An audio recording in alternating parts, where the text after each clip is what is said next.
নমস্কার, আশা করি সবাই ভালো আছেন। আমার এই বৌদি ভাইয়ের এখন কি অবস্থা না জানার খুব ইচ্ছে হচ্ছে, কারণ এই মাসে তো এখনও কারো টাকা ঢোকেনি। এই বৌদি ভাইয়ের রিয়াকশান কি আছে এখন, কারণ সেই টাইমে যা রিয়াকশান দেখিয়ে দিয়েছিল। তা মুখ্যমন্ত্রী কিন্তু ঘোষণা করে দিয়েছে যে কবে টাকা ঢুকবে, কারো আর চিন্তার বিষয় নেই। তো সবার জন্য ভালো একটা খবর যে 17 তারিখ থেকেই টাকা ঢুকে যাবে।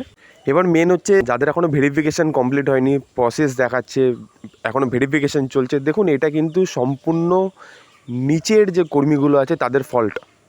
কারণ আশাকর্মীদের উপর দায়িত্ব ছিল, আশাকর্মীরা স্যালারি বাড়ানোর চক্করে পড়ে সব বন্ধ করে দিয়েছে, ওরা ভেরিফিকেশান করেনি।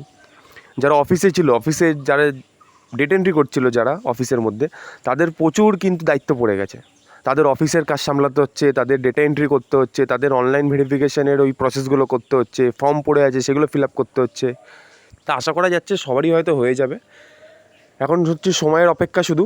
কিন্তু যাদের টাকা ঢোকেনি তাদের কিন্তু 17 তারিখ থেকে ঢুকবে, এবং যাদের যাদের জুলাই মাসে যাদের ভেরিফিকেশান কমপ্লিট হয়ে গেছে তাদেরও কিন্তু টাকা ঢুকে যাবে। আর একটা টেকনিক্যাল ফল্ট কী হচ্ছে, হয়তো অফিস থেকে হয়তো ভেরিফিকেশান করিয়ে দিচ্ছে, কিন্তু আপনি যখন চেক করছিলেন, এখন তো চেক করা যাচ্ছে না, এখন তো বন্ধ হয়ে গেছে, কিন্তু আপনি যখন চেক করছিলেন যে আমার দেখি স্ট্যাটাস কী ছিল, তখন কিন্তু দেখাচ্ছিল আন্ডার ইনকোয়ারি।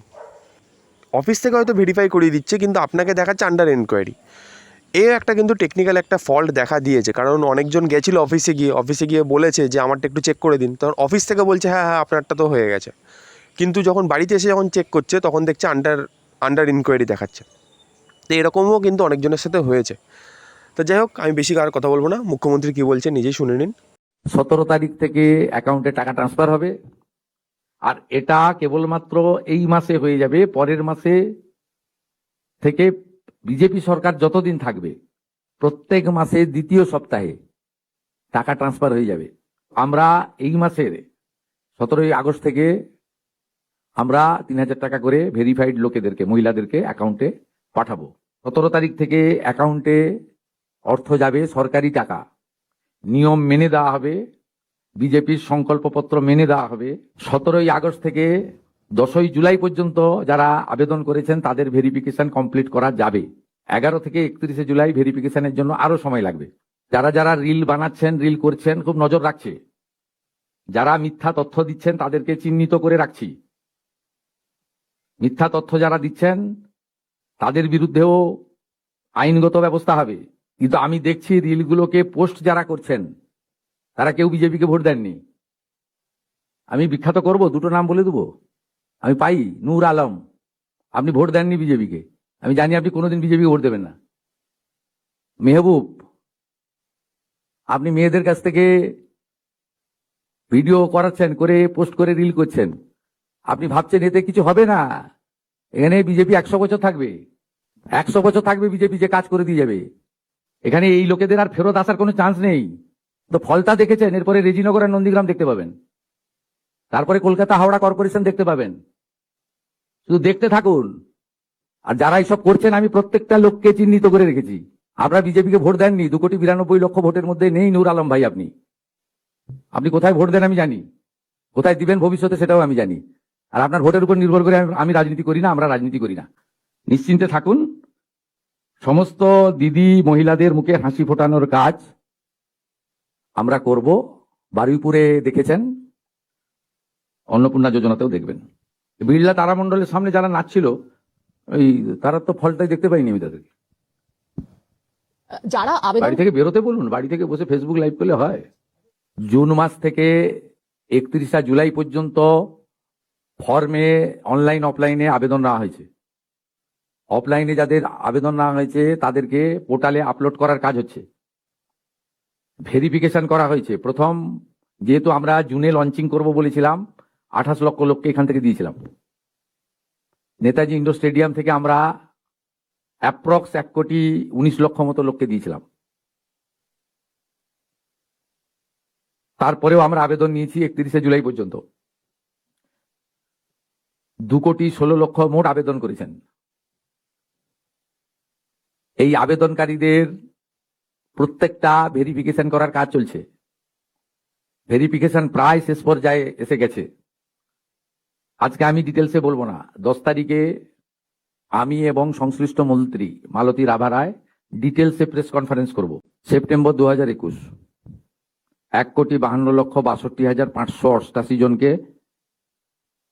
500 করে টাকা দিয়েছিল। 1,52,62,588। তারপর থেকে টাকা দেওয়া বন্ধ করে দিয়েছিল। এপ্রিল 2022 মাঝখানে বন্ধ ছিল। ফেব্রুয়ারি মার্চের 2 মাসের টাকা একসঙ্গে দিয়েছিল 21,84,631 হলো। এরপরে টাকা দেওয়া বন্ধ হয়ে গেল। মে জুন 2022, জুলাই 22-এ দিল 3,77,883।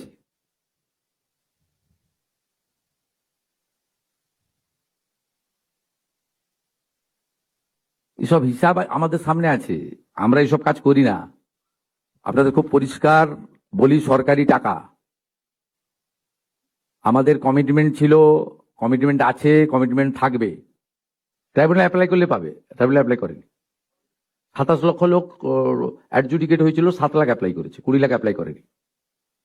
আগামীকাল 2টোর সময় এলওপি অ্যাসেম্বলি যিনি আছেন, ওনাদের একটা টিম এই সংক্রান্ত আমাকে ডেপুটেশন দিতে চেয়েছেন।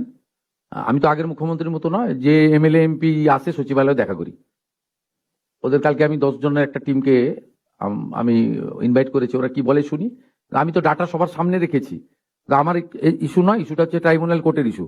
27 লক্ষের মধ্যে 7 লাখ ট্রাইব্যুনালে আপিল করেছে। 7 লক্ষ আন্ডার কনসিডারেশন আছে। আমরা বরাবরই বলেছি সিএএ এবং অ্যাডজুডিকেটে ট্রাইব্যুনালে আপিল লোকেদেরকে আমরা কোথাও কোনো স্কিম থেকে বঞ্চিত করছি না। সে অন্নপূর্ণা হোক, বিকশিত ভারত হোক, আয়ুষ্মান ভারত হোক, মুখ্যমন্ত্রী স্বাস্থ্য বীমা হোক, কোথাও থেকে বঞ্চিত করছি না। কিন্তু যে ভোটার হিসেবে ক্লেমই করেনি, আপনি যদি নিজেকে ভারতীয় হিসেবে ক্লেম না করেন, আপনাকে কি করে আমি ভারতবর্ষের সরকারের করের টাকা আপনাকে দিব? কেন দেবো? আপনি যদি আমার এখানে থাকতেন দিতে পারতেন নাকি? এটা বেআইনি কাজ। জামবনির জয়েন্ট ভিডিও হাতে নাতে ধরা পড়েছে।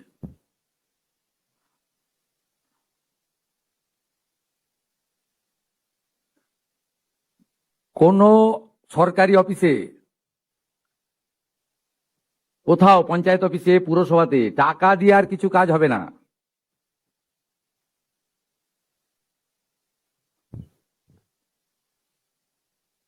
এই পোস্ট করে দিয়েছি সোশ্যাল মিডিয়া, দেখে নেন, এক্সে দিয়ে দিয়েছি, দেখে নেন। জামবনির ভিডিও হাতে নাতে ধরা পড়েছে। 2 লক্ষ টাকা ঠিকাদারের কাছ থেকে নিচ্ছিল।